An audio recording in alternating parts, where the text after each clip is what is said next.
سلام بچه ها، خوش اومدیم با آیلرن ترکیش. امروز یه موضوع باحال و خیلی کاربردی داریم. میخوایم یاد بگیریم توی ترکی قبل و بعد رو تو حالت اسمی و فعلی چطوری بگیم و تازه دو تا پسوند خفن یعنی بری و در رو هم با هم یاد میگیریم که ترکا هر روز ازش استفاده میکنن و تازه روزهای خاص رو به ترک استانبولی یادش میگیریم.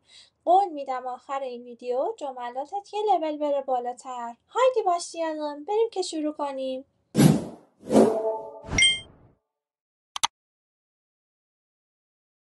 özel günler یعنی روزهای خاص. 3 gündür یعنی 3 روزه که 3 روزه. 5 aydır 5 ماهه. 2000'den beri یعنی از سال 2000. از سال 2000 تا کنون. 7 yıldan beri 7 yıldan beri یعنی از 7 سال پیش تا کنون. 7 ساله که 7 سال هستش. sabahtan beri یعنی از صبح. kahvaltı yaptıktan sonra بعد از صبحانه خوردن. eve gelmeden önce قبل از خونه اومدن. sabahtan beri açım یعنی از صبح گرسنه هستم. 3 gündür İstanbul'dayız. 3 روز هستش که توی استانبولیم. kahvaltı yaptıktan sonra okula gidiyorum. بعد از صبحانه خوردن به مدرسه یا دانشگاه میرم. eve gelmeden önce ekmek al. یعنی قبل از خونه اومدن نون بگیر. بریم وارد بخش hazırlık çalışması بشیم. گفته که aşağıdakilere bakalım ve payiniye نگاه کنیم. Ne zaman ne söylüyoruz. چه زمانی چی میگیم. eşleştirelim. مطابقتشون بدیم. اولیش anneler günü هستش که بچه میشه روز مادر. برای روز مادر چی میگن؟ میگن anneler günün kutlu olsun anneciğim. روز مادر مبارک باشه مامان جونم. hastalık مریضیه. بهش چی میگن؟ میگن geçmiş olsun. یعنی بلا به دور باشه. برای bayram عید میگن bayramınız kutlu olsun. عیدتون مبارک باشه. برای düğün عروسی sonsuz mutluluklar یعنی شادی های بی پایان. doğum günü یعنی روز تولد. doğum günün kutlu olsun یعنی روز تولدت مبارک باشه. nice senelere یعنی سالهای شادی داشته باشی. yeni yıl یعنی سال جدید. iyi seneler یعنی سال خوبی داشته باشین. با آرزوی سال خوب. بریم وارد بخش اوکومامون بشیم، خوانداریمون. ببینیم به ما چی گفته. گفته که aşağıdaki başlıkları uygun metinlere yerleştirelim. Yani titr سرفصل‌های زیر رو در متن‌های مناسب قرار بدیم. özel günler یعنی روزهای خاص. evlilik yıl dönümü یعنی سالگرد ازدواج. anneler günü یعنی روز مادر. öğretmenler günü یعنی روز معلم.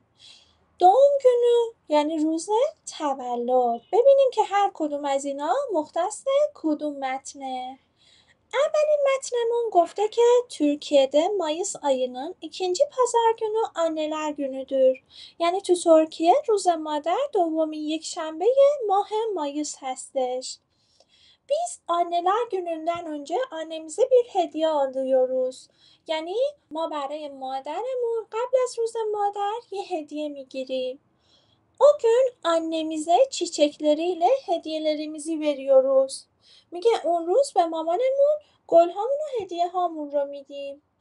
hediyelerimizi verdikten sonra annem babam ile hep beraber yemeğe gidiyoruz.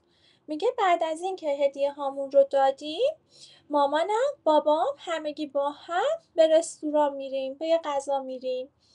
yemek yedikten sonra anne annemi ve baba annemi ziyaret ediyoruz.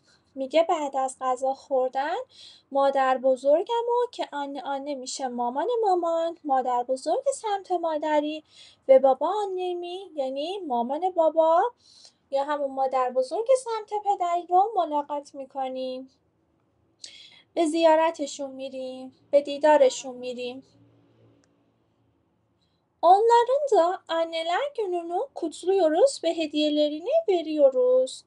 میگه که روز مادر اونها رو هم جشن میگیریم و کادوهاشون رو میدیم. O gün herkes çok mutlu oluyor. میگه اون روز همه خوشحال میشن. پس این میشه بچه ها anneler günü یعنی روز مادر. بعدش گفته که Ahmet ile ben 3 yıldır evliyiz. میگه احمد و من 3 ساله که ازدواج کردیم. Biz her yıl evlilik yıl dönümümüzü dışarıda kutluyoruz. میگه ما هر سال سالگرد ازدواجمون رو بیرون جشن میگیریم. O gün birbirimize hediyeler alıyoruz. میگه اون روز برای همدیگه هدیه های میگیریم. Dışarıda güzel bir yemek yiyoruz ve eğleniyoruz. میگه تو بیرون یه غذای خوب میخوریم و خوش میگذرونیم. Bu sene yıl dönümümüzü evde kutladık. میگه امسال سالگرد ازدواجمون رو توی خونه جشن گرفتیم. Çünkü geçen ay bebeğimiz doğdu. میگه چون که ماه پیش بچه‌مون به دنیا اومد. پس این همیشه evlilik yıl dönümü یعنی سالگرد ازدواج. بعدیش میگه که öğretmenler günü روز معلم. Biz ilkokul 1. sınıftan beri her 24 Kasım Öğretmenler Günü'nde öğretmenimize çeşitli küçük hediyeler alıyoruz. یعنی چی؟ میگه که ما از کلاس اول ابتدایی هر 24 Kasım روز معلم به معلممون hediye های کوچیک مختلف میدیم. Ya da bütün sınıf para topluyoruz ve büyük bir hediye alıyoruz. یا اینکه کل کلاس پول جمع میکنیم و یه هدیه بزرگ میگیریم. Biz öğretmenimizi çok seviyoruz. میگه ما معلممون رو خیلی دوست داریم. Çünkü o bize her gün yeni bir şeyler öğretiyor.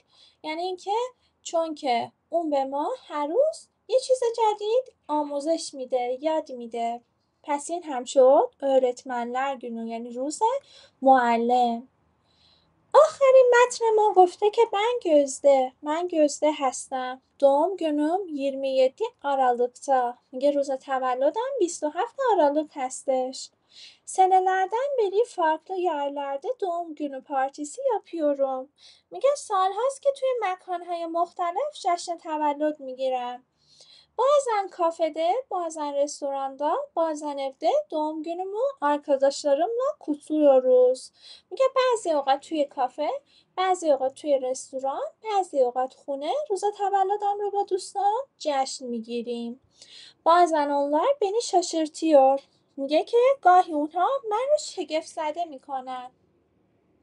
Bugün arkadaşlarım iş yerime geldiler. میگه امسال دوستان به محل کارم اومدن. O gün hep beraber pasta kestik. میگه اون روز همه با هم کیک بریدیم. Ben mumları üflemeden önce dilek diledim. میگه من قبل از اینکه شمعها رو فوت کنم آرزو کردم. sonra صحبت ettik و eğlendik. میگه بعدش صحبت کردیم و خوش گذروندیم. بریم سراغ حالا درک مطلبمون. Gofte ki metinlerde hangi soruların cevapları var işaretleyelim. میگه که توی متن جواب کدوم سوال ها هست مشخصشون کنیم. anneler günü ne zaman؟ روز مادر چه روزیه؟ بله جوابش بود var. Ahmet ile eşi ne zaman evlendi؟ 3 سال پیش ازدواج کرده بودن جوابش هست. میگه احمد و همسرش چه زمانی ازدواج کردن؟ öğrenciler öğretmenlerini neden seviyor؟ میگه دانش آموزها چرا معلمشون رو دوست دارن؟ جوابش بود چون که میگفتش که معلمشون بهشون هر روز یه چیز جدید آموزش میده. Gözde doğum gününü nerede kutluyor؟ میگه Gözde روز تولدش رو کجا جشن میگیره؟ بله بودش. Gözde kaç yaşında؟ میگه که Gözde چند سالشه؟ نه خیر نبود. öğrenciler kaçıncı sınıfta؟ میگه دانش آموزها کلاس چندم هستن؟ اینم yok نیستش نبود. Ahmet ile eşi bu sene evlilik yıl dönümlerini nerede kutladı? میگه احمد و همسرش امسال سالگرد ازدواجشون رو کجا جشن گرفتن؟ evde بود یعنی در خونه. پس جوابش هستش. وارد بخش yasız بشیم یا şoma. گفته که siz doğum gününüzde neler yapıyorsunuz anlatalım. میگه شما تو روز تولدتون چی کارا میکنین؟ بیانش کنین. مثلا من نوشتم که doğum günümde arkadaşlarımla buluşuyorum.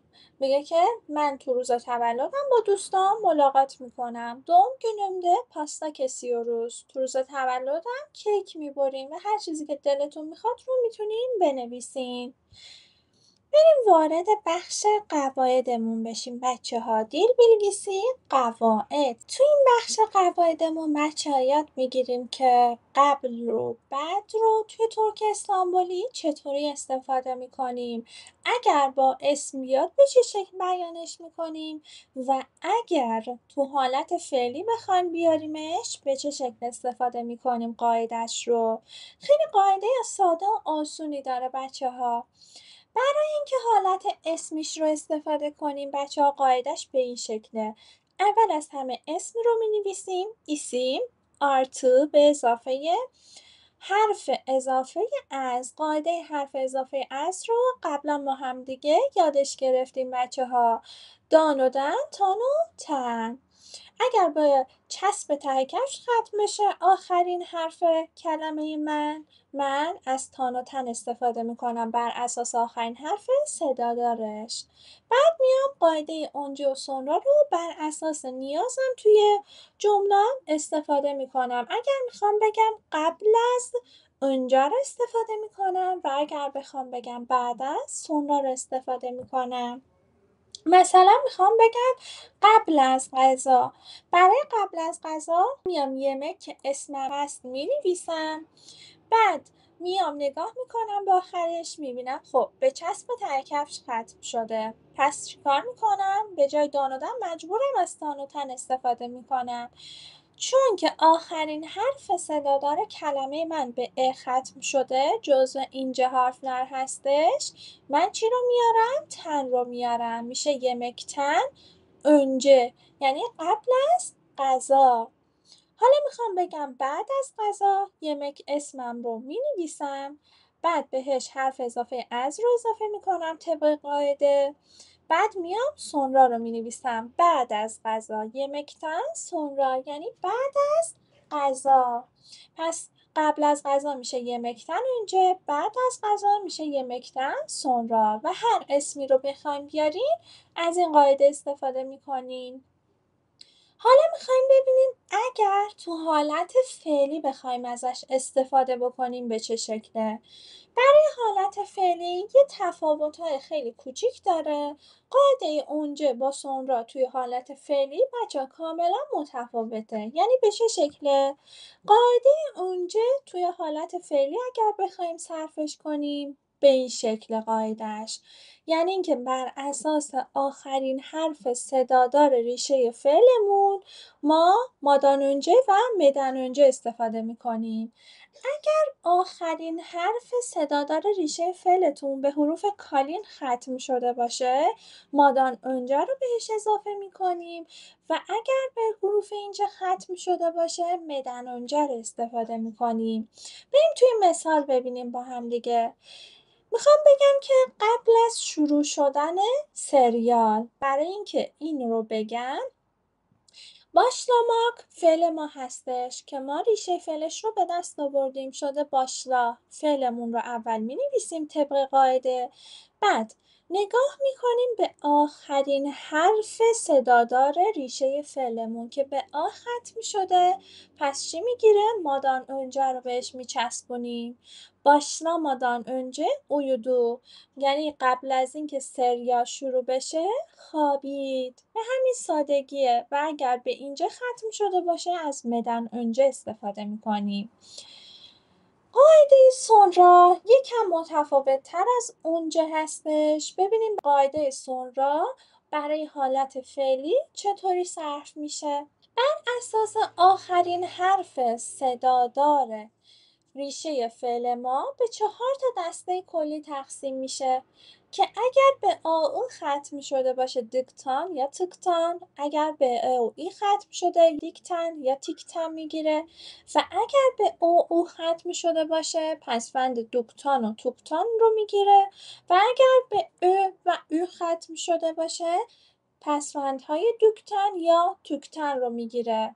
خب اینجا شاید سوال پیش بیاد که خب ما از کجا بفهمیم چه زمانی دیکتان استفاده کنیم چه زمانی توکتان رو استفاده بکنیم.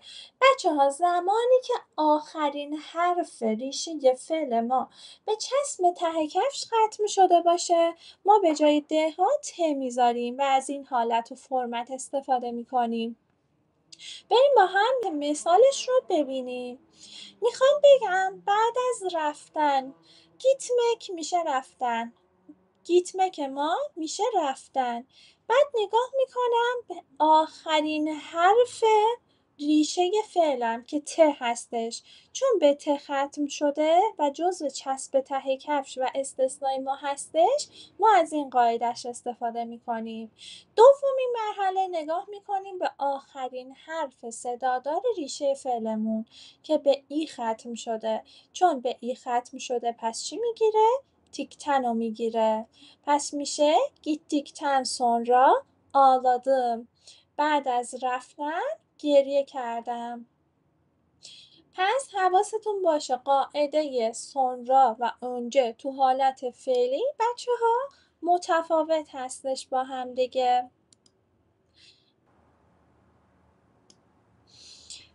به این شکل درسته. پس پسوند ما چی هستش؟ تیکتن سونرا هستش. حالا بریم سراغ مثال هامون که بهتر یادش بگیریم. مثال ها رو هم بچه ها سعی کنین که اول خودتون حلش کنین بعد بیاین اینجا ویدیو رو بذارین و با هم دیگه چکش کنین. خب بریم سراغ örnek مثال. Gofte ki biz yemekten önce ellerimizi yıkıyoruz. ما قبل از غذا خوردن دستامونو میشوریم. işten sonra İngilizce kursuna gidiyorum. میگه بعد از سر کار من به دوره یا کلاس انگلیسی میرم. okuldan sonra sinemaya gidiyor muyuz? آیا بعد از مدرسه به سینما میریم؟ Toplantıya gelmeden önce hazırlık yapıyorum. قبل از اومدن به جلسه آماده سازی میکنم. Akşam biraz televizyon izledikten sonra uyudum. میگه که بعد از یکم تلویزیون تماشا کردن خوابیدم. بریم وارد بخش تمرین ها بشیم. 4 گفته ki aşağıdaki boşlukları örneklerdeki gibi dolduralım. جاهای خالی پایینی رو مانند مثال پرش کنیم. گفته که uyumadan önce mutlaka kitap okuyorum. میگه قبل از خوابیدن حتما کتاب میخونم. دقت کنیم بچه ها تو حالت چی اومده؟ تو حالت فعلی اونجا اومده که 2 تا حالت داشت، یا مادان önce میگرفت یا مدن önce میگرفت. چون آخرین حرف صدادار ریشه فعل ما به او ختم şöyle جزو حروف کالین هستش مادان önce گرفته. حالت دو میگه که onlar kahvaltıdan sonra yürüyüş yaptılar. میگه که اونها بعد از صبحونه پیاده روی کردن. مرد askerden döndükten sonra evleniyor. میگه مرد بعد از برگشتن از سربازی ازدواج میکنه. فیلمden önce bilet al. میگه قبل از فیلم بلیت بگیر. دریا sınıfa herkesten sonra giriyor. میگه دریا به کلاس بعد از همه وارد میشه. O hep geç kalıyor. میگه اون همیشه دیر میکنه. بعدی 6 میگه yemek yedikten sonra dişlerimi fırçalıyorum. میگه بعد از غذا خوردن دندونامو مسواک میزنم. sınavdan önce ders çalıştım. یعنی که قبل از امتحان درس کار کردم. bayramdan önce alışveriş yapıyoruz. قبل از عید خرید میکنیم. ofise patronumdan önce geliyorum. میگه که به دفتر کار قبل از رئیسم میام. Türkiye'ye gelmeden önce Türkçe öğrendim. میگه که قبل از اومدن به ترکیه زبان ترکی استانبولی یاد گرفتم. tatile çıkmadan önce mutlaka yer ayırt. میگه که قبل از رفتن به تعطیلات حتما جا رزرو کن. sütü satın almadan önce son kullanma tarihine bak. میگه قبل از خرید شیر به تاریخ انقضاش نگاه کن. بچه ها son kullanma tarihi یعنی تاریخ انقضا، تاریخ تولید میشه üretim tarihi یعنی تاریخ تولید. بعدش گفته که Demet'in ajandasını okuyalım. میگه که دفتر برنامه‌ریزی Demet رو بخونیم. cümleleri dan önce, sonra, madan önce ve dikten sonra ile yeniden yazalım. میگه جمله ها رو با همین قواعد اونجا و sonra از نو بنویسیم.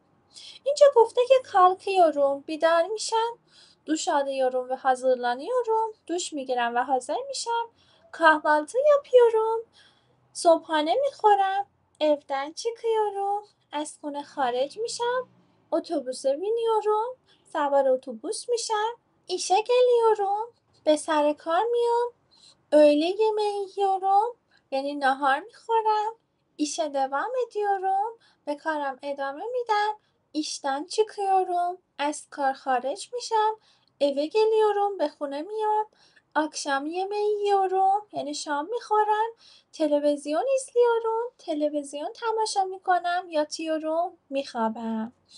بریم با هم دیگه این جمله ها رو از نو بنویسیم. بچه دقت کنین این رو بر اساس خودتون جوری که دلتون میخواد میتونین با اونجا سونرا پس و پیشش رو تغییر بدین. یعنی مثلا اینجاها با اونجا سونرا جملاتتون رو خودتون مرتب کنین. حالا این سلیقه‌ایه و من اینجوری براتون نوشتم. sabah kalktıktan sonra duş alıyorum. میگه صبح بعد از بیدار شدن دوش میگیرم. مثلا اینجا میتونست بگه که دوش almadan önce kalkıyorum. قبل از دوش گرفتن بلند میشم. یعنی اینجوری میتونین تغییر بدین جمله رو. evden çıkmadan önce kahvaltı yapıyorum. قبل از خارج شدن از خونه صبحانه میخورم. otobüsten indikten sonra işe gidiyorum. بعد از پیاده شدن از اتوبوس به سر کار میرم. öğle yemekten sonra işe devam ediyorum. میگه که بعد از ناهار به کارم ادامه میدم.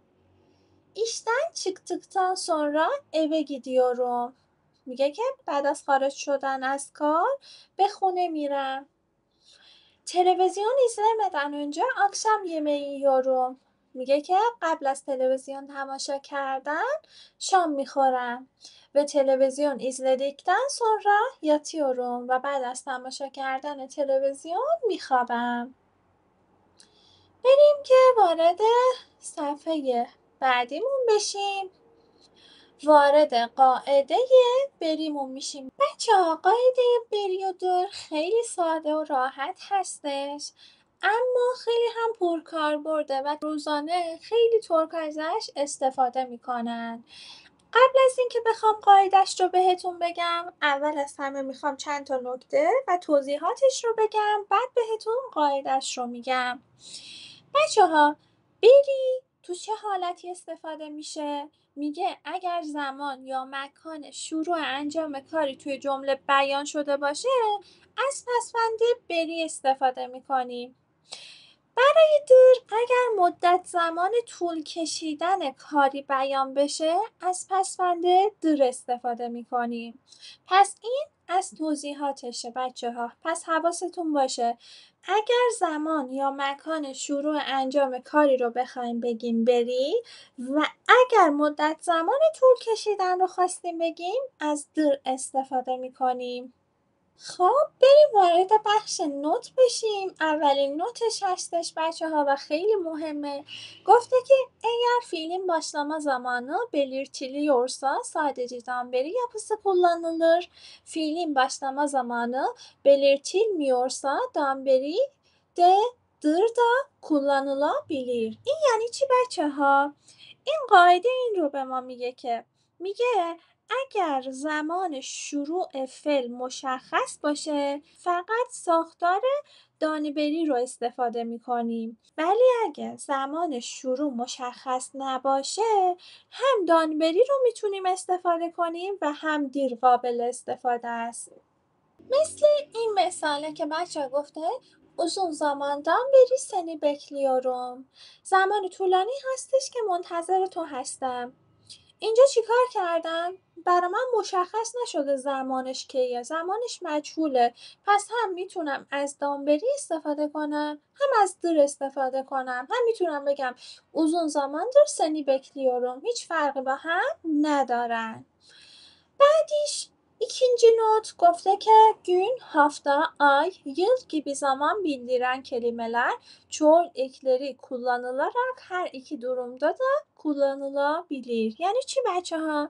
میگه کلماتی که زمان رو نشون میدن مثل روز، هفته، سال میتونن با پسوندهای جمعشون تو هر دو تا حالت استفاده بشن.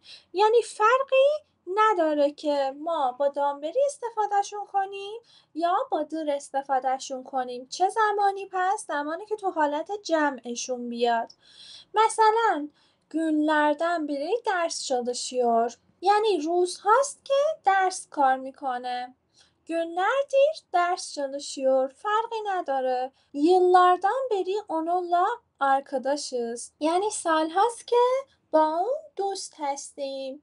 فرقی با این نداره که yıllardır onunla arkadaşız. چون اومده yıl رو اومده تو حالت جمع به کار برده، پس فرقی نداره با بری استفاده میکنه یا با در استفاده میکنه. بریم سراغ قاعدش. حالا بچه ها قاعدش به این شکله. قاعده بری یه حالت ساده و راحتی داره. اول از همه اسم رو میاریم، حرف اضافه از رو بهش اضافه میکنیم، بعد بری رو میاریم. مثل این مثال میخوام بگم که از ساعت 7 هستش که توی ترافیکیم. چی میگم؟ میگم ساعت 7 رو مینویسیم اسممون رو، بعد میایم بهش قاعده حرف اضافه از رو اضافه میکنیم. چون 7 آخرین حرف صدادارش به ای ختم شده، پس دن رو میذاریم و بعد بری رو اضافه میکنیم. به همین سادگی. بعدیش برای قاعده در بچه ها ما 4 تا حالت داریم. اول از همه اسم رو میاریم، بعد بر اساس آخرین حرف صدادار اسممون ما در دور دور استفاده میکنیم که اگر به آ او ختم شده باشه در، اگر به ا و ای ختم شده باشه دیر، و اگر به او ختم شده باشه دور، و اگر به او و او ختم شده باشه دور رو میگیره.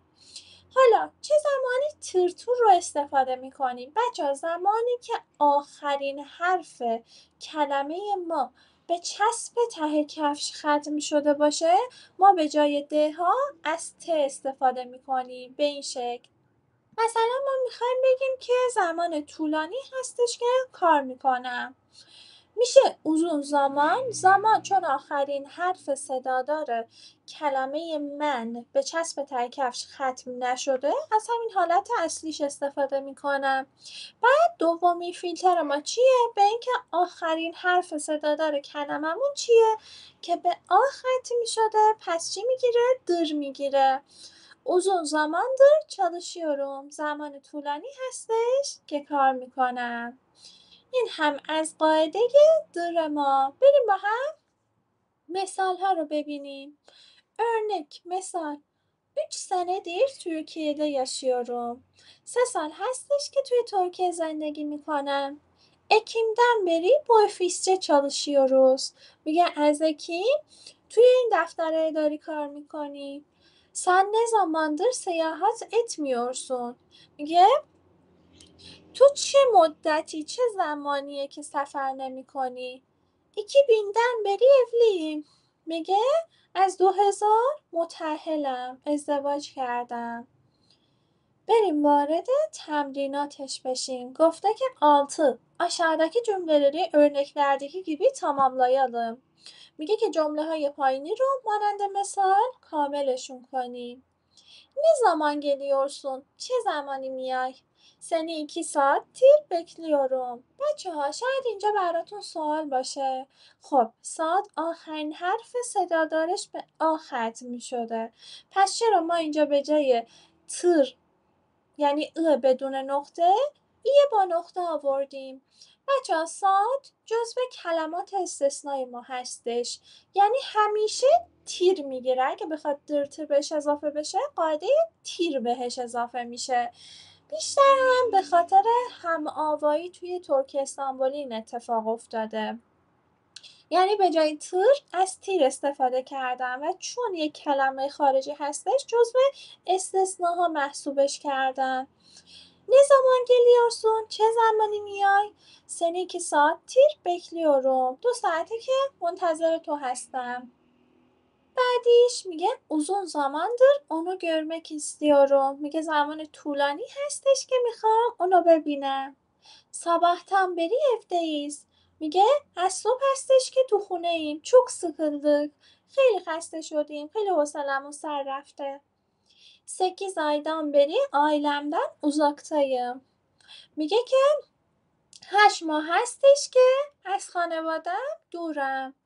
yolda kaza var. میگه توی راه تصادف هستش. saat 7'den beri trafikteyiz. میگه از ساعت 7 هستش که توی ترافیکیم. otobüsteyim ve yanımdaki kadın çok geveze. میگه که من توی اتوبوسم و زن کناریم خیلی پرحرفه. İstanbul'dan beri konuşuyor. میگه از استانبول داره صحبت میکنه. annem geçen salıdan beri bizde kalıyor. میگه مادر بزرگم از سه‌شنبه پیش پیش ما میمونه. kaç senedir bu işte çalışıyorsun؟ میگه که چند ساله که توی این کار میکنی. geçen haftadan beri hastayım. میگه که از هفته پیش هستش که مریضم. Nergis 23 Ekim'den beri İzmir'de. میگه نرگس از 23 اکیم توی ازمیر هستش. سوال هفتمون Yedi گفته که aşağıdaki soruları kendimize göre cevaplayalım. میگه سوالهای پایینی رو نسبت به خودمون جواب بدیم. کاملا بچه ها این جواب ها شخصی هستن و شما باید بر اساس خودتون جواب بدین. من صرفا جواب دادم که ایده برای جواب دادن داشته باشین. Ne zamandan beri Türkçe öğreniyorsun؟ چه مدتی هستش که زبان ترک استانبولی یاد میگیری؟ 3 aydan beri Türkçe öğreniyorum. 3 ماه هستش که ترک استانبولی یاد میگیرم. kaç saattir yemek yemiyorsun؟ چند ساعت هستش که غذا نمیخوری؟ من گفتم که 1 saattir yemek yemiyorum. 1 ساعت هستش که غذا نمیخورم. بعدیش گفته که ne zamandan beri sinemaya gitmiyorsun؟ چه زمانی هستش که به سینما نمیری؟ 5 aydan beri sinemaya gitmiyorum. 5 ماهه که به سینما نمیرم. kaç saatten beri uyumuyorsun؟ میگه چند ساعت هستش که نمیخوابی؟ 6 saatten beri uyumuyorum. 6 saat هستش که نمیخوابم. Ne zamandan beri çalışıyorsun؟ چه مدتی هستش که کار میکنی؟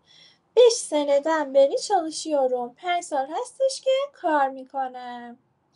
حالا بریم وارد بخش دین‌نمه‌مون بشیم. شنیداری؟ گفته doğum günü یعنی روز تولد. bugün Aynur'un doğum günü. امروز روز تولد آینور هستش. متن dinleyelim, متن رو گوش بدیم. O ve eşi bu akşam ne yapıyorlar؟ اون و همسرش امشب چی کار میکنن؟ söyleyelim. بگیم بیانش کنیم. بچه همیشه گفتم قبل از دینلمه همیشه سعی کنین که یک دور سوالاتش رو بخونین بعد بیاین گوش بدین. Dinleme 15. Mutlu yıllar hayatım. میگه که mutlu yıllar hayatım یعنی سالهای شادی داشته باشی زندگی. Ne senelere. nice senelere یعنی به سالهای شاد. Oo, teşekkür ederim. teşekkür ederim. تشکر میکنم. İşte bu hediyem. İşte bu hediyen. اینم هدیت. Umarım seversin. Umarım seversin. امیدوارم دوست داشته باشی. 3 günden beri bu elbiseyi arıyorum. 3 günden beri bu elbiseyi arıyorum. میگه 3 روز هستش که دنبال این لباسم. Çok teşekkür ederim. Ne kadar güzel bir elbise. میگه çok teşekkür ederim. خیلی تشکر میکنم. Ne kadar güzel bir elbise. چه لباس قشنگیه. Rengi çok güzel. Çok sevdim. میگه رنگی çok güzel. رنگش خیلی قشنگه. çok sevdim. خیلی دوستش داشتم. Bu akşam ne yapıyoruz? میگه bu akşam ne yapıyoruz? میگه امشب چی کار میکنی؟ Bilmiyorum. Senin aklında bir plan var mı? میگه bilmiyorum نمیدونم. senin aklında bir plan var mı؟ آیا توی ذهنت برنامه‌ای داری؟ Yemek yemek istiyor musun? میگه yemek istiyor musun؟ آیا میخوای غذا بخوری؟ Nerede? nerede؟ کجا؟ Güneş restoranda. güneş restoranda. توی رستوران güneş ya همون آفتاب. Güneş restoran mı? میگه güneş restoran mı؟ آیا رستوران güneş؟ Senelerdir her doğum günümde oraya gidiyoruz. میگه senelerdir her doğum günümde oraya gidiyoruz. میگه سالهاست که هر روز تولدم به اونجا میریم. Başka bir yere gitmek istiyorum. میگه başka bir yere gitmek istiyorum. میخوام به یه جای دیگه برم. Tamam. Sinemaya gitmek istiyor musun? میگه تمام. سینمaya gitmek istiyor musun؟ میگه که اوکی. به سینمایا میخوای بری؟ Çok güzel, romantik bir film var. میگه çok güzel romantik bir film var. میگه یه فیلم رمانتیک خیلی خوبی هستش. Ama her hafta sinemaya gidiyoruz. میگه اما هر hafta sinemaya gidiyoruz. میگه اما her hafta bir sinema میریم. Peki, o zaman tiyatroya gidelim. میگه پکی o zaman tiyatroya gidelim. میگه خب پس اون موقع به تئاتر بریم. Uzun zamandan beri tiyatroya gitmiyoruz.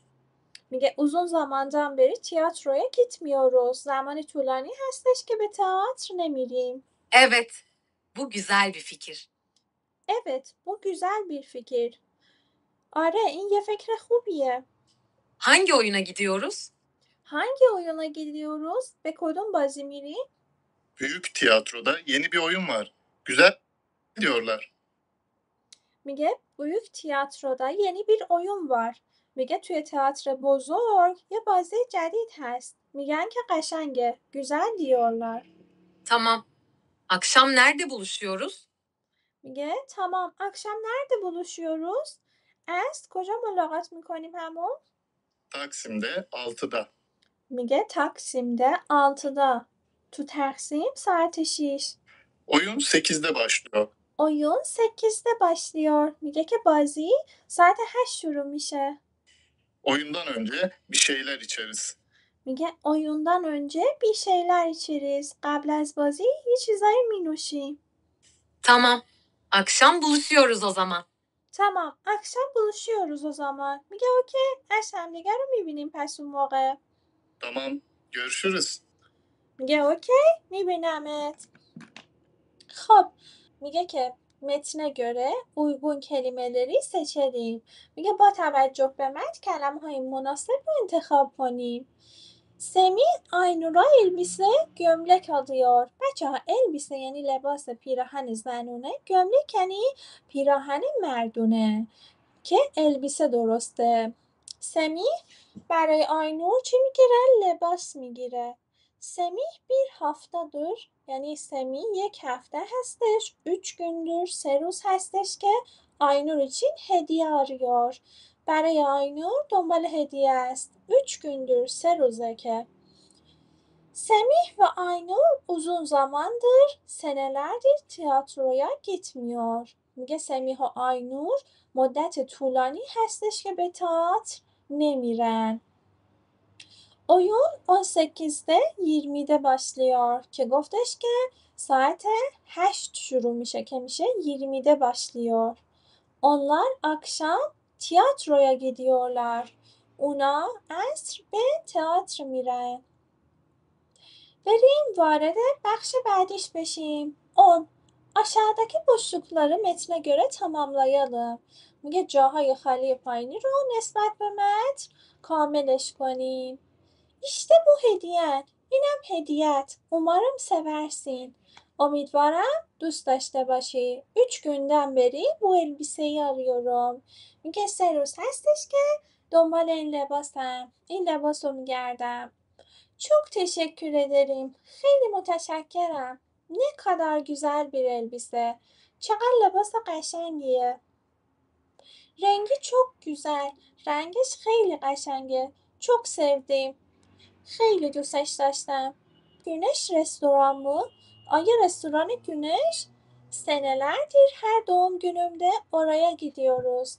Salhast ki her روز تولدم به اونجا میریم. başka bir yere gitmek istiyorum.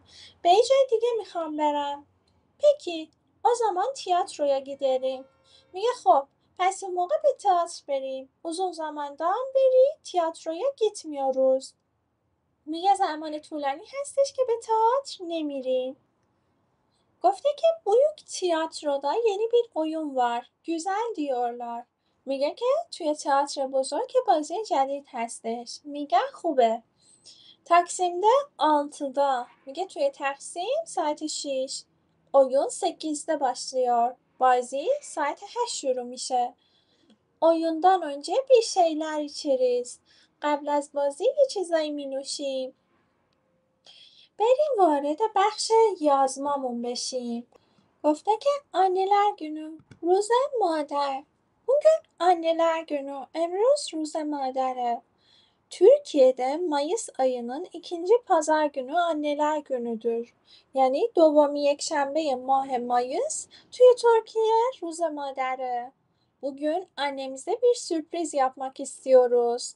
امروز میخوایم برای مامانمون یه سورپرایز انجام بدیم. Geçen sene anneler gününde ben, babam ve kardeşim bir plan yaptık. میگه سال پیش تو روز مادر من، بابام و خواهرم بچه کاردش میشه خواهر یا برادر که اینجا چون مشخص دختره ما در نظر میگیریم که خواهرشه و خواهرم یه برنامه ریختیم، یه برنامه انجام دادیم. Anneme bir hediye aldık. برای مامانم یه هدیه خریدیم. بابام bir yüzük almak istedi. میگه بابام خواست یه دونه انگشتر بگیره. kardeşim büyük bir pasta almak istedi. خواهرم خواست یه کیک بزرگ بگیره و ben de bir buket çiçek almak istedim. و من هم یک دسته گل خواستم بگیرم. Ama paramız bu hediyeler için yetersizdi. Ama pulumuz برای این hediye ha nakafi بود. Daha sonra anneme güzel bir buket çiçek aldık. میگه بعدها برای مامانم یه دسته گل زیبا گرفتیم. Çünkü annem çiçekleri çok seviyor. Çünkü مامانم گلها رو خیلی دوست داره. Dışarıda yemek yedik ve anneler gününü kutladık. میگه که بیرون غذا خوردیم و روز مادر رو جشن گرفتیم. annem çok mutlu oldu. میگه مامانم خیلی خوشحال شد. Bu sene anneler gününde ne hediye alıyoruz? میگه که امسال برای روز مادر چی میخوایم بگیریم؟ henüz karar vermedik. henüz تصمیم نگرفتیم. Ben güzel bir kitap almak istiyorum. Ben میخوام یه کتاب خوب بگیرم. Biz şimdi kardeşimiyle hediye almak için alışverişe gidiyoruz. میگه ما الان با خواهرم برای هدیه خریدن به خرید میریم. Akşam bütün aile evde güzel bir kutlama yapmak istiyoruz. میگه که از همه خانواده تو خونه میخوایم یه جشن خوب برگزار کنیم. بریم وارد تمرین شماره 12 بشیم که برای یازما هستش. گفته که sorulara cevap verelim ve sualha cevap بدیم. Geçen sene anneler gününde neler yaptınız? سال پیش برای روز مادر چیکارا کردین؟ bir metin yazalım, یه متن بنویسیم. Anneler gününü kutluyor musunuz? Yani آیا روز مادر رو جشن میگیرین؟ که گفتیم evet, evde kutluyoruz. بله تو خونه جشن میگیریم. Anneler gününü ne zaman kutluyorsunuz? روز مادر رو چه زمانی جشن میگیریم؟ ما میگیم 25 اسفند. بچه ما اسفند 25 اسفند هستش که باید به ماه خودمون حتما بگیم، چون دقیق تایم دقیقش برای ما با تاریخ خودمون جور در میاد. اما تقریبی اگه بخوایم حساب کنیم مصادف با ماه مارت اونها میشه. Anneler gününde annenize ne hediye alıyorsunuz? میگه توی روز مادر برای مادرتون چی هدیه میگیرین؟ مثلا من میگم bir yüzük ya da elbise alıyorum. یه انگشتر یا لباس میگیرم. Geçen sene anneler gününü nerede ve nasıl kutladınız? میگه که سال پیش روز مادر رو کجا و چطوری جشن گرفتین؟ güzel bir kafede kutladık ve pasta kestik. توی کافه قشنگ جشن گرفتیم و کیک بریدیم. Annenize geçen sene ne hediye aldınız? میگه سال پیش برای مادرتون چی هدیه گرفتین؟ geçen sene yüzük ve bir buket çiçek aldım. میگه سال پیش انگشتر و یه دسته گل گرفتم. بریم وارد بخش کنشما بشیم. صحبت کردن. بچه‌ها کنشماها رو حتی اگر شخصی رو برای صحبت نداشتین حتما خودتون با خودتون انجام بدین. هم شخص A رو خودتون در نظر بگیrin, hem şahs B رو خودتun در نظر بگیرید. Aşağıdaki soruları arkadaşımıza soralım. Müge sualهای پایینی رو از دوستمون بپرسیم. Onun sorularına cevap verelim ve sualهای اون cevap بدیم. Öğrenci A. دانش آموز A. Kaç saattir uyumuyorsun? میگه چند ساعته که نمیخوابی؟ Ne zaman kitap okuyorsun? Film izliyorsun. میگه چه زمانی کتاب میخونی؟ فیلم تماشا میکنی؟ بهتون ایده داده. گفته که بگین مثلا ödevimi yaptıktan sonra بعد از انجام دادن تکالیفم uyumadan önce قبل از خوابیدن ne zamandır cep telefonum var چه زمانی هستش که تلفن همراه داری kaç aydır bu şehirde yaşıyorsun چند ماهه که توی این شهر زندگی میکنی ne zamandan beri gözlük lens takıyorsun چه مدتیه که عینک یا لنز میذاری en son ne zaman tatile çıktın? میگه که آخرین بار کی به تعطیلات رفتی؟ این میگه که en son ne zaman sinemaya gittin? آخرین بار کی به سینما رفتی؟ Ne zamandır Türkçe öğreniyorsun? چه مدتیه که زبان ترکی استانبولی یاد میگیری؟ İlk ne zaman Türk kahvaltısı yaptın? میگه اولین بار چه زمانی صبحانه ترکی خوردی؟ Ne kadar süredir kendine kıyafet almadın? میگه چه مدت هستش برای خودت لباس نگرفتی؟ Ne zaman ders çalışıyorsun? چه زمانی درس کار میکنی؟ yemekten sonra بعد از غذا uyumadan önce قبل از خواب yurt dışına çıkmadan önce neler hissettin؟ یعنی قبل از اینکه به خارج از کشور بری چه احساسی داشتی؟ korktun mu؟ آیا ترسیدی؟ heyecanlandın mı؟ آیا هیجان زده شدی؟ خب بریم وارد بخش ویدیوهامون بشیم. izle, öğren, ببین، یاد بگیر. میگه ne zamandır چه مدتی هستش videoları izleyelim videoها رو تماشا کنیم boşlukları tamamlayalım جاهای خالی رو کامل کنیم Reza sen çok güzel Türkçe konuşuyorsun. Ne zamandır Türkiye'de yaşıyorsun? Ben 2013'ten beri Türkiye'de yaşıyorum. Burada ne yapıyorsun? Okuyor musun? Çalışıyor musun? Ben 3 senedir burada yüksek lisans yapıyorum. Ülkene sık sık gidiyor musun? Maalesef 10 aydır ülkeme gidemiyorum. Çünkü bu sene yüksek lisansımı bitirmek istiyorum. Çok fazla ders çalışıyorum. Ailemi çok özledim. Sen ne zamandır Türkiye'desin? Ben 8 aydır Türkiye'de yaşıyorum. Burada Türkçe öğreniyorum. İstanbul Üniversitesi'nin doktora programına katılıyorum. İstanbul'da nerede kalıyorsun? Yurtta mı? Hayır, burada bir akrabam var. Onun yanında kalıyorum. Sen nerede kalıyorsun? Ben yurtta kalıyorum. گفتش که رضا 2013'ten beri Türkiye'de yaşıyor. میگه که رضا از سال 2013 توی ترکیه زندگی میکنه. بعدش گفته Reza Türkiye'de 3 senedir yüksek lisans yapıyor. Reza 3 سال هستش که توی ترکیه در حال تحصیل مقطع کارشناسی ارشده. Reza 10 aydır ülkesine gidemiyor çünkü yüksek lisansını bu sene bitirmek istiyor. میگه که رضا 10 ماه هستش که به کشورش نمیتونه بره چون که میخواد که امسال کارشناسی ارشدش رو تموم کنه. محمد ترکیه'de Türkçe öğreniyor. میگه محمد توی ترکیه زبان ترک استانبولی یاد میگیره. Muhammed yurtta kalmıyor. Akrabasının yanında kalıyor. میگه محمد توی خوابگاه نمیمونه. کنار فامیلشون میمونه. Akraba یعنی فامیل بچه‌ها. Yeni kararlar yani تصمیمات جدید. Ali'nin yeni yıl için kararları neler? میگه که تصمیمات علی برای سال جدید چیا هستش؟ işaretleyelim, مشخصشون کنیم. Merhabalar, ben Ali.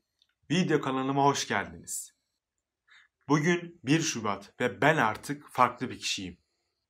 Yeni yılda kendim için 3 yeni karar aldım. Ve bu kararları bir aydır uyguluyorum. Bu kararları sizinle paylaşmak istiyorum. Birinci kararım, sağlıklı bir kişi olmak. Ben 1 yıldır İstanbul'da yaşıyorum. Biliyorsunuz öğrenciyim ve 1 yıl boyunca sağlıksız beslendim. Her zaman hamburger ve patates kızartması yedim ve her gün kola içtim. Ama artık bitti. 1 aydır daha sağlıklı bir insanım. Daha çok sebze meyve yiyorum. İkinci kararım başarılı bir öğrenci olmak. Ben 1 yıldan beri üniversitede öğrenciyim ama geçen yıl hiç başarılı değildim. Notlarım düşüktü. Ama şimdi daha çok ders çalışıyorum ve başarılı bir öğrenci olmak istiyorum. Üçüncü kararım daha sosyal bir kişi olmak. Bölümümde çok fazla öğrenci var ama benim çok fazla arkadaşım yok. Artık daha çok kişiyle tanışmak ve daha çok kişiyle arkadaş olmak istiyorum. Çünkü yalnızlıktan çok sıkıldım. Yeni arkadaşlarımla daha çok buluşmak, daha farklı aktiviteler yapmak istiyorum. Mesela sinemaya gitmek, tiyatroya gitmek gibi. Ne düşünüyorsunuz? Ben yeni kararlarımla daha mutluyum. Bence yeni Ali daha iyi. Sosyal bir kişi olmak, یک شخص اجتماعی بشه. بله درسته. زنگین bir kişi olmak. یعنی اینکه یک فرد یک شخص ثروتمند بشه. نه خیر جزو تصمیماتش نبود. daha çok çalışmak. بیشتر تلاش کنه، بیشتر کار کنه. بله درسته میخواست نمراتش رو بهتر کنه. sağlıklı yiyecekler yemek. غذاهای سالم بخوره. درسته. daha az para harcamak. یعنی اینکه پول کمتری خرج کنه. نه جزو تصمیماتش نبود. Mert گفته metinde aşağıdaki sorulardan hangilerinin cevapları vardır? işaretleyelim. میگه از سوالهای پایینی جوابهای کدومشون توی متن هستش؟ مشخص کنین. Ali kaç yıldır İstanbul'da yaşıyor? Ali چند ساله که توی استانبول زندگی میکنه که جوابش بود 1 سال 1 yıl var. Ali spor yapmak istiyor mu? آیا علی میخواد ورزش کنه؟ نه خیر جوابش نبود. yok. Ali'nin geçen yıl notları nasıldı? میگه سال پیش نمره های علی چطور بود؟ düşük. پایین بود بچه ها. جوابش هست. علی neden sosyal bir kişi olmak istiyor؟ علی چرا میخواد یک فرد اجتماعی بشه؟ میگفتش که چون که از تنهایی خسته شده بود. var. Ali'nin yeni arkadaşları nasıl kişiler؟ دوستای جدید علی چه جور اشخاصی‌اند؟ yok. جوابش نبود. بریم سراغ günlük ifadeler یعنی عبارت‌های روزانه. tepkiler یعنی عکس‌العمل‌ها. tabii ki یعنی البته. hayret تعجب و حیرت رو میرسونه بچه ها. تعجب، حیرت. anladım یعنی متوجه شدم. های های به روی چشم. öyle mi؟ یعنی واقعا؟ بچه ها öyle می رو زمانی استفاده میکنیم وقتی کسی چیزی میگه و شما میخواین تعجب یا تایید نشون بدیم. میگیم öyle mi؟ واقعا؟ neyse یعنی به هر حال، در هر صورت. بسیار خوب. هایدی جانم یعنی بی خیال، دست بردار. هایدی جانم. بانانه یعنی به من چه. سانانه یعنی به تو چه. دورو یعنی درست، صحیح. yok artık یعنی دیگه چی؟ معمولا وقتی کسی از چیزی تعجب میکنه یا چیزی باور نداره اینو میگن yok artık یعنی دیگه چی؟ دیگه نه. ilginç یعنی جالب، جالبه. olamaz امکان نداره. sana ne یعنی به تو چه، که اینو گفتیم. البته یعنی البته. وای به یعنی وای خدای من، وای. برای ابراز شگفتی یا تحسین استفاده میشه. بچه‌ها میگن vay be. بریم سراغ میکروفون سنده. میکروفون در دست توه. گفته که afişlere bakalım bu festivalleri biliyor musunuz؟ میگه به بنرهای همین پوسترها نگاه کنیم. آیا این جشنواره ها رو میشناسین؟ onlar hakkında neler biliyorsunuz؟ راجع به اونا چیا میدونین؟ bir festival için afiş tasarlayalım. یعنی اینکه بیایم برای یه فستیوال یه بنر یا پوستر طراحی کنیم. afişte aşağıdaki bilgileri verelim. میگه توی بنر اطلاعات زیر رو بدیم. konu موضوع، yer یعنی جا مکانش، زمان زمانش، ücret یعنی هزینهش، حق و زحمش قیمتش. kendini çek خودتو به تصویر بکش. sizin ülkenizde meşhur bir festival var mı؟ آیا توی کشور شما یه جشنواره مشهوری هستش که مثلا ما میتونیم بچه‌ها جشنواره فجر رو بگیم. مثلا بگیم ایران'da ünlü bir festival Fac Film Festivali'dir. بعدش میگه که aşağıdaki soruları cevaplayalım. سوالهای پایینی رو جواب بدیم. festivalimizi tanıtalım. Festivalمون یا جشنواره‌مون رو معرفی کنیم. festivaldeki insanlar neler yapıyorlar؟ مردم توی فستیوال یا جشنواره چی کار میکنن؟ که مثلا میتونیم بگیم موزیک dinliyorlar، فیلم izliyorlar. festival ne zaman ve nerede؟ میگه که festival چه زمانی و کجاست؟ festivale nasıl gidiyoruz؟ به festival چطوری میریم؟ festivale katılım ücreti nedir؟ یعنی هزینه شرکت تو جشنواره چقدره؟ که هزینهشو میگیم. مثلا 50 TL یعنی 50 لیر. بریم وارد صفحه بعدمون بشیم. kültürden kültüre ilginç festivaller یعنی فستیوال همون جشنواره های جالب. hıdrellez که گفته Türk dünyasında her sene insanlar hidrellez'i kutluyor. یعنی اینکه توی دنیای ترک‌ها هر سال مردم هیدرلس رو جشن میگیرن. 6 Mayıs'ta insanlar büyük bir kutlama yapıyorlar. یعنی که توی 6 Mayıs مردم جشن بزرگی برگزار میکنن. İnsanlar 6 Mayıs gecesi büyük bir ateş yakıyorlar ve üstünden atlıyorlar. میگه که مردم شب 6 مایس یه آتیش بزرگ روشن میکنن و از روش میپرن. Böylece yeni yılda sağlıklı olacağız, berekete kavuşacağız diye düşünüyorlar. میگه اینجوری فکر میکنن که توی سال جدید سلامت میشن، به برکت دست پیدا میکنن. Ayrıca bir kağıda ev, araba, mezuniyet, evlilik gibi dileklerini yazıyorlar ve bu kağıtları gül ağacına asıyorlar. میگه که همچنین روی یک کاغذ آرزوهایی مثل ماشین، خونه، فارغ التحصیلی، ازدواج اینا رو می نویسن و این کاغذها رو از یک درخت گل آویزون میکنن. Gece sonunda bu kağıtları denize veya nehre atıyorlar. میگه آخر شب این کاغذها رو به دریا و یا نهر یا رود میندازن.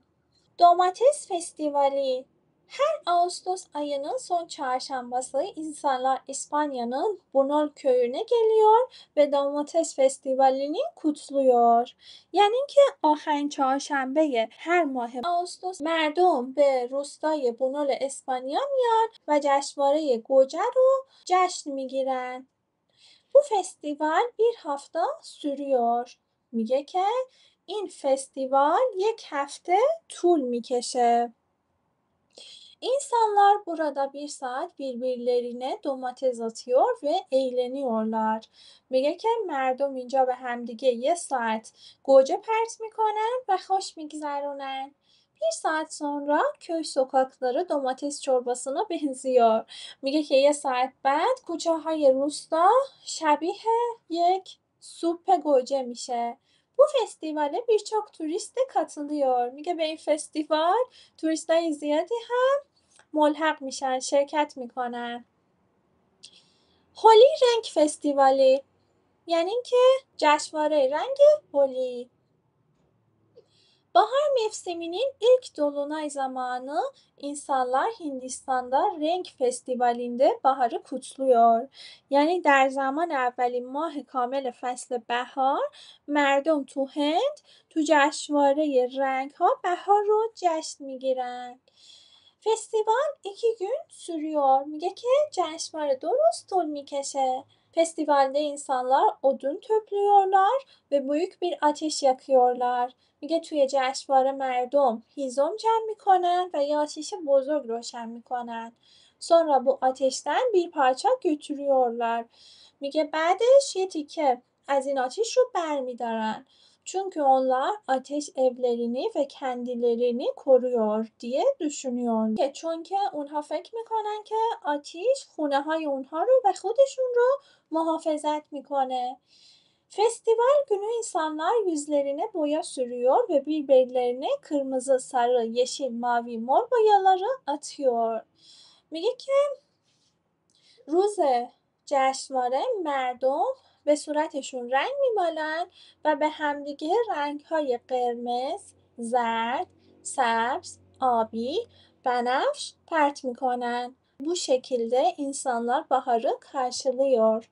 میگه اینجوری مردم به استقبال بهار میرن. سوال اولش گفته که insanlar bu festivalleri nerede ve ne zaman kutluyor؟ میگه که مردم این فستیوال یا این جشنواره ها رو کجا و چه زمانی جشن میگیرن که هر kdumش رو گفته. مثلا هیدرلس 6 Mayıs hastش. Her kdumش رو توی متنش به ما گفته. Sizce bu festivallerden hangisi daha ilginç؟ میگه به نظر شما از این فستیوال ها کدومش اصلا جالب تره؟ که من مثلا میگم که domates festivali. Bence domates festivali به نظر من جشنواره گوجه. Sizin ülkenizde bu festivallere benzer ilginç bir festival var mı؟ میگه که توی کشور شما جشنواره جالبی شبیه به این جشنواره ها وجود داره؟ که مثلا بچه برای ما خیلی هیدرلس شبیه هستش که میتونیم این رو مثال بزنیم که ما بهش میگیم چهارشنبه سوری. adım ötesi یعنی یک قدم فراتر. بچه ها این یک قدم فراترش به موضوع خیلی جالبی اشاره کرده. نحوه استفاده از قیدهای زمانی رو بهمون یاد میده که اکثرا اشتباه میکنن. بچه ها وقتی میخوایم بگیم تو صبح، در ظهر، در عصر ما حرف اضافه در رو بهش اضافه نمی کنیم. میگیم که sabah işe gidiyorum. میگیم که صبح به سر کار میرم. öğlen arkadaşlarımla buluşuyorum. میگه ظهر با دوستان ملاقات میکنم. دیگه نمیگیم öğlende. akşam yemek yiyorum. عصر غذا میخورم. دیگه نمیگیم akşamda. kışın یعنی زمستون. بچه ما میخوایم زمانی که بگیم در زمستون از این حالت استفاده میکنیم. برای زمستون و تابستون ما در رو بهش اضافه نمی کنیم. فقط زمستون و تابستون رو به این شکل استفاده می کنیم. کش که میشه زمستون، یاس که میشه تابستون. حالا میخوایم ببینیم در زمستون و در تابستون چه شکلی نوشته میشه. Ve در زمستون میگن kışın. یعنی در زمستون kalın kıyafetler giyiyoruz. یعنی لباسهای ضخیمی میپوشیم. yazın denizde yüzüyoruz. میگه که تو تابستون توی دریا شنا میکنیم.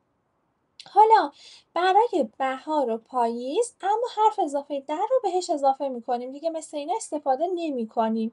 میگیم ilk baharda çiçekler açıyor. یعنی توی بهار گلها باز میشن.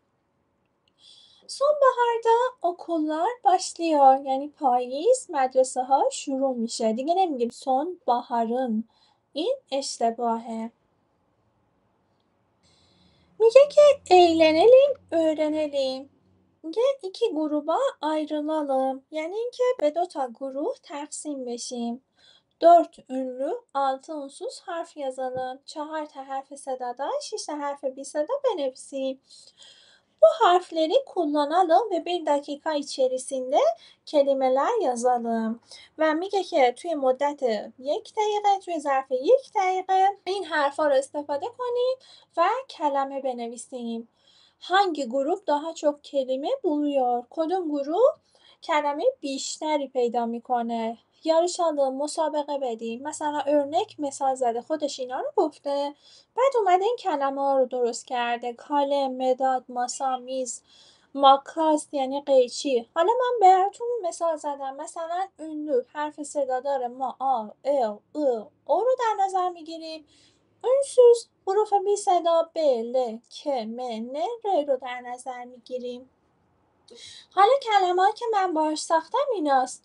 کان یعنی خون، بال یعنی عسل، کار یعنی برف، نال یعنی ناله است، آن یعنی لحظه، balık ماهی، آل بگیر، نار انار، مر بنفش. و هر کلمه‌ای که خواستین رو میتونیم بچه‌ها بهش اضافه بکنیم. مرسی که تا آخر کنارم بودین. اگر ویدیو براتون مفید بود لایک و سابسکرایب یادتون نره. عاشقتونم. görüşürüz. میبینمتون.